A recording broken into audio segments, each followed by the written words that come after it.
you want to change the world, start off by making your bed. If you make your bed every morning, you will have accomplished the first task of the day. It will give you a small sense of pride, and it will encourage you to do another task, and another, and another. And by the end of the day, that one task completed will have turned into many tasks completed. Making your bed will also reinforce the fact that the little things in life matter. If you can't do the little things right, you'll never be able to do the big things right. And if by chance you have a miserable day, you will come home to a bed that is made, that you made.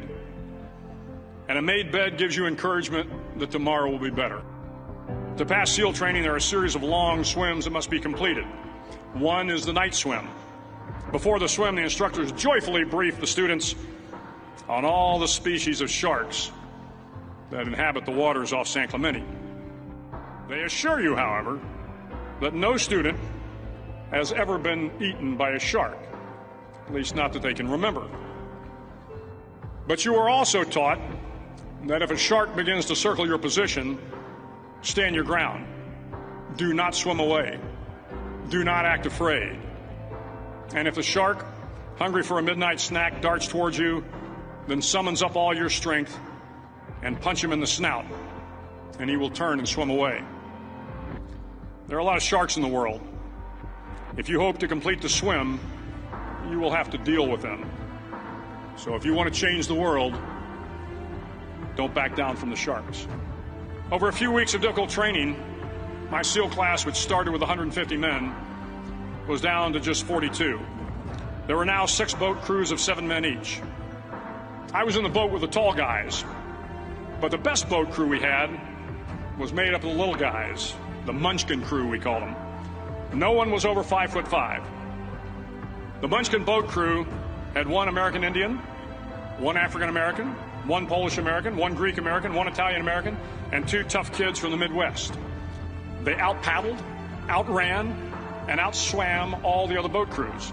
The big men in the other boat crews would always make good-natured fun of the tiny little flippers the Munchkins put on their tiny little feet prior to every swim. But somehow these little guys from every corner of the nation and the world always had the last laugh, swimming faster than everyone and reaching the shore long before the rest of us. SEAL training was a great equalizer. Nothing mattered but your will to succeed, not your color, not your ethnic background, not your education, not your social status. If you want to change the world, measure a person by the size of their heart, not by the size of their flippers. The 9th week of training is referred to as Hell Week. It is 6 days of no sleep, constant physical and mental harassment, and 1 special day at the Mud Flats. The Mud Flats are an area between San Diego and Tijuana where the water runs off and creates the Tijuana Sloughs, a swampy patch of terrain where the mud will engulf you. It is on Wednesday of Hell Week that you paddle down to the Mud Flats and spend the next 15 hours trying to survive this freezing cold, the howling wind, and the incessant pressure to quit from the instructors.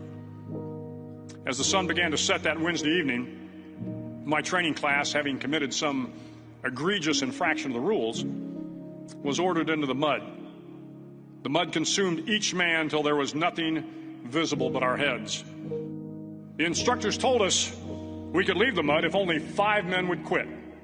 Only 5 men, just 5 men, and we could get out of the oppressive cold. Looking around the mud flat, it was apparent that some students were about to give up. It was still over 8 hours till the sun came up. 8 more hours of bone-chilling cold. The chattering teeth and the shivering moans of the trainees were so loud, it was hard to hear anything. And then one voice began to echo through the night. One voice raised in song. The song was terribly out of tune, but sung with great enthusiasm. One voice became 2, and 2 became 3, and before long, everyone in the class was singing. The instructors threatened us with more time in the mud if we kept up the singing, but the singing persisted, and somehow the mud seemed a little warmer, and the wind a little tamer, and the dawn not so far away.